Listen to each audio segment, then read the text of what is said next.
The Israeli occupation forces forced patients and wounded to evacuate the Indonesian hospital in the town of Beit Lahyia, north of the Gaza Strip. Local sources reported that the occupation is besieging the hospital, forcing patients and the wounded to evacuate, while artillery shells target the hospital surroundings and areas of Beit Lahyia. Medical sources said the occupation is intensifying attacks on the northern Gaza health system, targeting Indonesian Kamal Adwan and El Auda hospitals, aiming to disable them.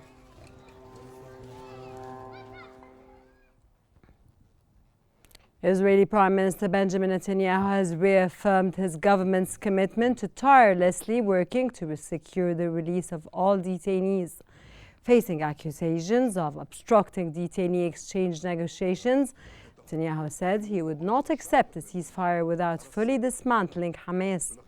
While he acknowledged some progress in talks with Hamas, Netanyahu admitted key issues remain unresolved and provided no timeline for an agreement.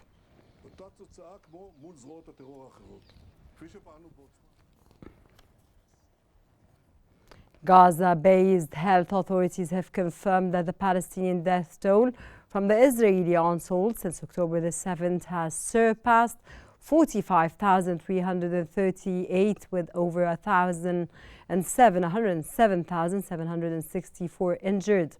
They added that Israeli occupation forces committed 3 massacres against families in the Gaza Strip over the past 24 hours, resulting in the killing of at least 21 Palestinians and injuring of 51 others.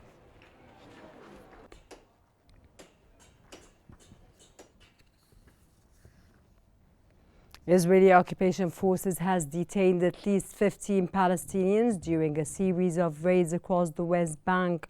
According to the Palestinian Prisoners Society and Palestinian Authority Commission for Prisoners Affairs, the detentions took place in the governorates of Nablus, Al-Khalil, Tubas, Tulkaram, Qalaqliya, Beit Lahm, Salfit, and Ramallah, amid widespread incursions and heavy-handed tactics by Israeli soldiers.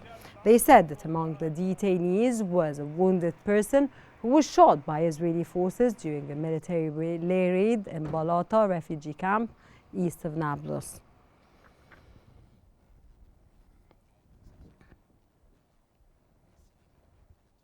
A young man was killed at dawn by the occupation forces as they stormed the Tulkaram camp.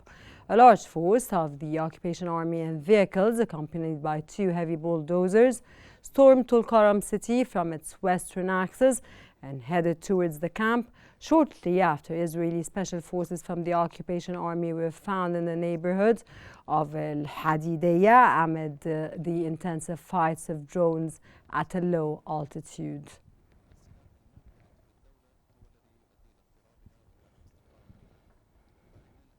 The United Nations Relief and Works Agency for Palestinian Refugees has said that the Israeli occupation authorities killed a child every hour in the Gaza Strip. The agency added in a statement, "There is no place for children." Since the beginning of the war, 14,500 children have been reported killed in Gaza, according to the UNICEF. UNRWA stressed that there is no justification for killing children in the Gaza Strip and that all children who survived have been physically and psychologically scared.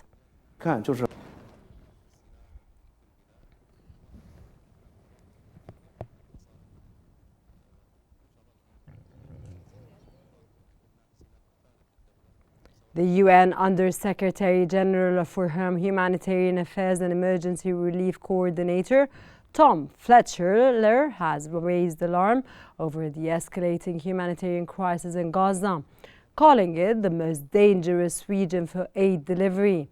Fletcher warned that North Gaza has been under a near total siege for more than 2 months, raising the specter of famine.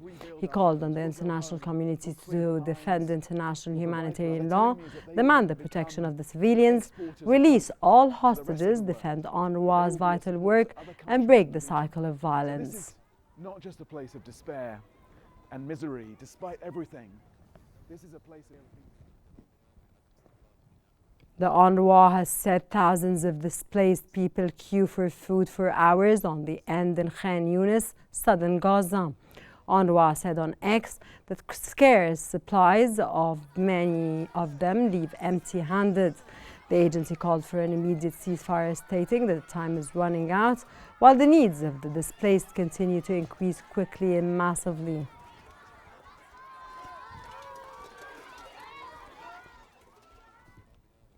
The Palestinian Ministry of Education and Higher Education has said that 12,820 students were killed and 21,351 were injured since the beginning of the Israeli aggression on the Gaza Strip and the West Bank on October the 7th of the year 2023. The ministry reported that 619 teachers and school heads were killed, 3,831 were injured, and over 158 others were detained in Gaza and in the West Bank.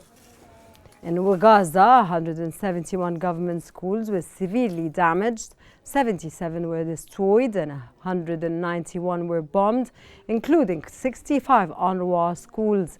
Additionally, 20 higher education institutions were damaged, with 51 buildings completely destroyed. In the West Bank, 109 schools were vandalized and 7 universities were raided. The ministry also confirmed that 788,000 students in Gaza remain unable to attend school or university since the start of this aggression.